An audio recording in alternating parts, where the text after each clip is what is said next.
সে যে হচ্ছে ফার্মের মুরগিটা বলছে, তার মাথায় রাখা উচিত যে শেখ হাসিনার পতন কিন্তু একটা শব্দতেই হয়েছে। হ্যাঁ, তো গত দিনের রাজাকারের নাতিপুতিরা আজ ফার্মের মুরগি। আপনার মাথায় রাখতে হবে যে হচ্ছে এই ফার্মের মুরগিরাই সরকারের পতন ঘটিয়ে আপনাকে অভিভাবক হিসেবে আমরা বসিয়েছি ওই চেয়ারে।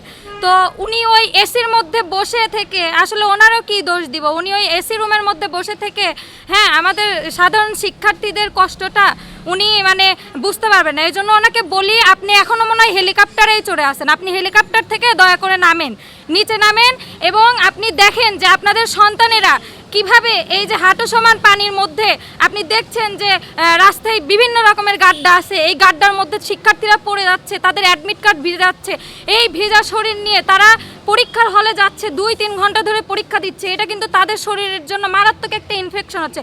এবং মেয়েরা যারা আছে বিশেষ করে তাদের আপনারা সবাই জানেন এটা লজ্জাজনক না, মেয়েদের মান্থলি কিছু প্রবলেম আছে এবং অনেক শিক্ষার্থীরা এই রকম অবস্থায় তাদের এই মান্থলি যে এই প্রবলেমটার মধ্যেও তারা এই যে নোংরা নর্দমা ড্রেনের পানির মধ্যে দিয়ে ভেজা শরীরে পরীক্ষা দিতে যাচ্ছে। এটা তো তাদের শরীরের জন্য প্রচণ্ড রকম একটা ক্ষতি। হ্যাঁ, তাদের জীবনটা আসলে অনিশ্চয়তার মুখে আসলে ঠেলে দিচ্ছে। তো আমরা তো এইরকম কোনো শিক্ষামন্ত্রী আসলে আমরা চাই না। আমরা যখন সে যখন শিক্ষামন্ত্রী হয় তখন আমরা ভেবেছিলাম যে হ্যাঁ জাতি হয়তো এইবার শ্রেষ্ঠ একটা শিক্ষামন্ত্রী পেতে যাচ্ছে, কিন্তু আমরা আসলে তার এইরকম অমানবিক এরকম অমানবিক আচরণ আসলে আমরা আসলেই তার থেকে আশা করি না। তিনি ভাই যেটা বললেন, তিনি গত দিনে পোস্ট দিয়েছে, সেইখানে তিনি হচ্ছে প্রশ্নপত্র নিয়ে এবং শিক্ষার্থীদের প্রতি সহানুভূতি নিয়ে কোনো রকম বিন্দুমাত্র কোনো কিছু লেখালেখি করে নাই, বরং কমেন্ট বক্সটাই অফ করে দিছে। তো আমরা বলতে চাই এভাবে তো আমাদের কণ্ঠ রোধ করতে পারবেন না। দেশ জুড়ে চলছে তীব্র ঝড় বৃষ্টি ও বৈরী আবহাওয়া। দেশের বিভিন্ন অঞ্চলে বন্যা পরিস্থিতিতে তৈরি হয়েছে বিভিন্ন রকমের সংকট এবং যাতায়াত ব্যবস্থা ভেঙে পড়েছে। এই চরম প্রতিকূল পরিস্থিতির মধ্যে জোরপূর্বক এইচএসসি ও সমমানের পরীক্ষা নেওয়ার যে সিদ্ধান্ত শিক্ষা মন্ত্রণালয় নিয়েছে তা অত্যন্ত অমানবিক এবং গণবিরোধী, যা নিছক পাগলামি ছাড়া কিছুই নয়। আপনারা দেখেছেন কিভাবে শিক্ষার্থীরা হাঁটু ও কোমর অবধি নোংরা ড্রেনের পানির ভিতর দিয়ে নৌকায় চড়ে পরীক্ষা কেন্দ্রে যেতে বাধ্য হয়েছে। বাধ্য করতে যে উস্কে দিয়েছেন তিনি হচ্ছেন আমাদের শিক্ষামন্ত্রী এহসানুল হক মিলন। একবারও বিবেচনায় নেননি যে শিক্ষার্থীরা কিভাবে এই দুর্যোগের মধ্যে পরীক্ষা কেন্দ্রে পৌঁছাবে এবং তাদের জানমালের নিরাপত্তার কি হবে। ফলে শিক্ষার্থীরা হয়ে পড়েছে দিশেহারা। রাজশাহীতে একজন শিক্ষার্থী আত্মহত্যা পর্যন্ত করেছে। সারা দেশে শিক্ষার্থীরা উৎকণ্ঠায় তাদের খারাপ পরীক্ষার দরুন ভয়াবহ ফলাফল ভোগ করছে।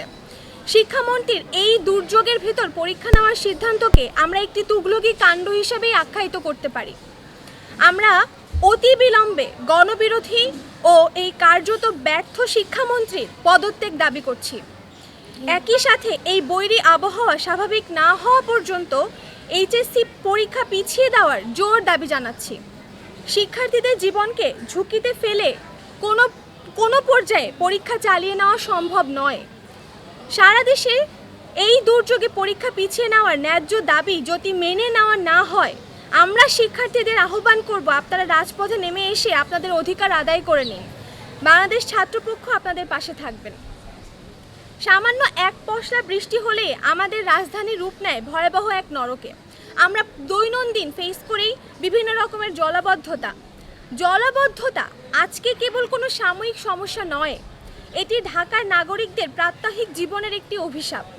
রাস্তাঘাট ডুবে যায়, নর্দমার নোংরা পানি আর গৃহস্থলীর বর্জ্য মিশে একাকার হয়ে যায়। এই নোংরা পানি মারিয়ে প্রতিদিন লাখ লাখ মানুষকে কর্মস্থলে যেতে হয়, জীবিকার তাগিদে ছুটতে হয় বিভিন্ন প্রান্তরে। গণপরিবহন বিকল হয়ে পড়ে, রিক্সা ভাড়া তো আকাশচুম্বী, আর ঘন্টার পর ঘন্টা জ্যামে আটকে থেকে মানুষের কর্মঘণ্টা নষ্ট হয়। এই দুর্ভোগে সবচেয়ে বেশি যারা পড়েন বা যারা ভোগেন তারাই হচ্ছে আমাদের সাধারণ নাগরিক, শ্রমজীবী মানুষ এবং শিক্ষার্থীরা।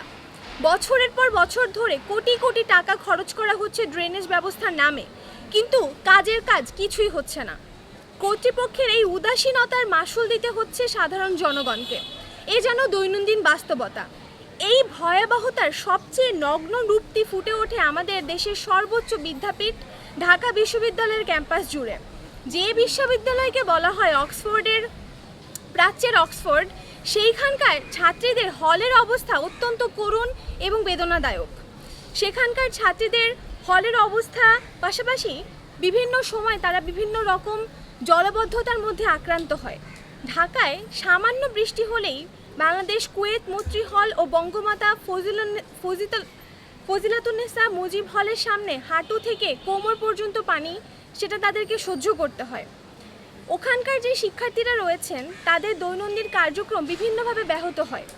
আমরা শিক্ষার্থীদের জন্য ক্ষতিপূরণ দাবি করছি।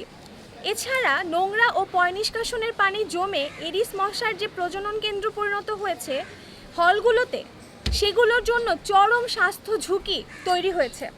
আমরা অতি বিলম্বে বিশ্ববিদ্যালয় প্রশাসনের কাছে স্থায়ী একটি ড্রেনেজ ব্যবস্থার দাবি করছি এবং এই জলবদ্ধতা নিরসনের জন্য কঠোর প্রস্তাবিত বিভিন্ন রকম পরিকল্পনা বাস্তবায়নের দাবি জানাচ্ছি। আওয়ামী লীগের ফ্যাসিবাদী শাসনের আদলে একদলীয় শাসনের দিকে অগ্রসর হচ্ছে ক্ষমতাসীন বিএনপি, আমরা সবাই দেখতে পাচ্ছি। আওয়ামী লীগের ফ্যাসিবাদী শাসনের আদলে একদলীয় এই যে শাসনের বিরুদ্ধে আমরা বিভিন্ন রকমের আন্দোলন গড়ে তুলেছিলাম, সেই দিকেই কি অগ্রসর হচ্ছে না ক্ষমতাসীন বিএনপি? গতকাল তারা জুলাই গণ অভ্যুত্থানের শহীদ আবু সাঈদ মুগ্ধ ও ওয়াসিম ইয়ামিনদের রক্তে লেখা জুলাই সনদের সাথে প্রতারণা করেছে। জুলাই জাতীয় সনদ বাস্তবায়ন আদেশ 2025 এর 8 নম্বর অনুচ্ছেদে পরিষদ গঠনের যে বিষয়টি স্পষ্টভাবে উল্লেখ করা হয়েছে, সেখানে বলা হয়েছে গণভোটে যদি জুলাই সনদের পক্ষে সংখ্যাগরিষ্ঠ হ্যাঁ ভোট পড়ে, তাহলে পরবর্তী জাতীয় সংসদ নির্বাচনে নির্বাচিত প্রতিনিধিদের সমন্বয়ে একটি সংবিধান সংস্কারের একটি পরিষদ গঠিত হবে। গত 12 ফেব্রুয়ারি ত্রয়োদশ জাতীয় সংসদ নির্বাচনের দিনে একই সঙ্গে গণভোটও অনুষ্ঠিত হয়। সেখানে 68% বেশি ভোটে হ্যাঁ ভোট জয়ী হয়েছে। এ সম্পর্কে আমরা সবাই অবগত। কিন্তু বিএনপি গণভোট এবং জুলাই সনদের সাথে বিশ্বাসঘাতকতা করে নিজ দল ও জোটের সদস্য ছোট ইনুমেরনদের নিয়ে সংবিধান সংশোধন কমিটি গঠন করেছে এবং বিরোধী দল তো তা প্রত্যাখ্যান করে সংসদ থেকে ওয়াকআউট করে। আমরা বিএনপির এহেন অপকর্মের তীব্র নিন্দা এবং প্রতিবাদ জানাচ্ছি। যে জুনায়েদ সাকিরা আমাদের সংবিধান সংস্কার পরিষদের কথা বলতো, তারাও আমাদের সাথে নিছক প্রতারণাই করেছেন। ইতিহাস তাদের বিচার করবে। দেখুন, সারা দেশে বৈরী পরিস্থিতির কারণে, বিশেষত আমরা সকলে জানি জুন জুলাই আগস্ট মাস বাংলাদেশে বৃষ্টি এবং বিভিন্ন প্রাকৃতিক দুর্যোগ সংঘটিত হতে থাকে। আমরা জানি না শিক্ষা মন্ত্রণালয়ের দায়িত্বে কারা রয়েছেন মন্ত্রী সহকারে, তারা বোঝেন না যে এই সময় পরীক্ষা নিলে এ ধরনের দুর্যোগের মুখোমুখি আমাদের হতে হবে। শিক্ষার্থীরা ন্যায়সঙ্গত আন্দোলন করছে এবং যে প্রক্রিয়ার মাধ্যমে তাদেরকে জিম্মি করে পরীক্ষা নেওয়া হলো, যে নোংরা ড্রেনেজ পানির ভিতর দিয়ে তাদেরকে চলতে হলো, যেভাবে সারা দেশে তারা নিপীড়িত হচ্ছে, আমরা তাদের ন্যায্য দাবির সাথে একত্রতা প্রকাশ করছি এবং মনে করি এর সাথে দায়ী যারা এবং শিক্ষামন্ত্রী বিশেষত এখানে বড় ভূমিকা রেখেছেন তার পদত্যাগ দাবি করছি।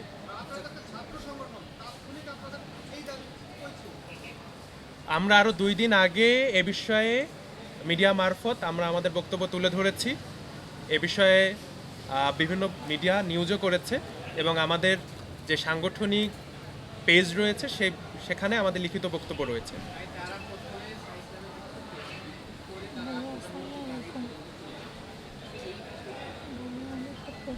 আসলে এটা তো একটা তাৎক্ষণিক ক্ষোভের বহিঃপ্রকাশ না, এটা তো হচ্ছে তাদের সারা জীবনের ফিউচারের একটা ব্যাপার।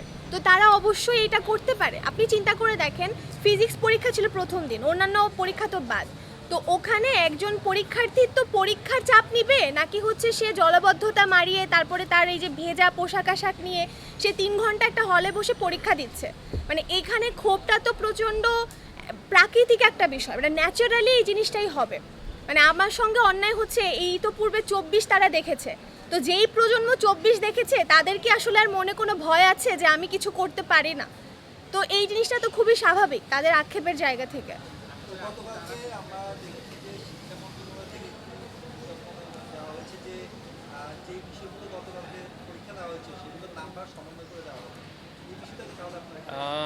আপনারা নিশ্চয়ই শিক্ষা মন্ত্রণালয় থেকে যে বিবৃতিটি দেওয়া হয়েছে সোশ্যাল মিডিয়ায় তাদের পেজে দেখে থাকবেন, তারা সেই মন্তব্যের ঘরটি বন্ধ করে দিয়েছে।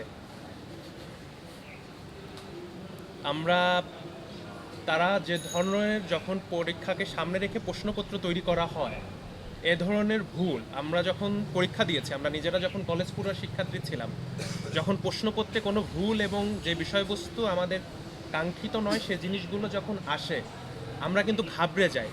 যে প্রিপারেশন নিয়ে আমরা আমাদের পরীক্ষাটা দিতে চাই, সেখান থেকে আমরা কিন্তু অনেক পিছিয়ে পড়ি। এর ফলে আমাদের এইচএসসির রেজাল্ট খারাপ হয়, এর ফলে আমরা বিশ্ববিদ্যালয়ে ভর্তি পরীক্ষার যে প্রতিযোগিতা সেখান থেকে আমরা পিছিয়ে পড়ি। শিক্ষার্থীদের সেই জায়গা থেকে খুব স্বাভাবিক।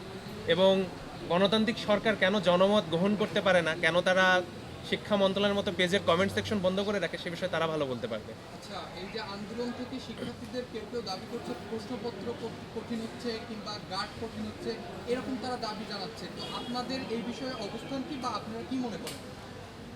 দেখুন, যারা এ ধরনের দাবি করছে তারা মেইন স্ট্রিম আন্দোলনকারী না।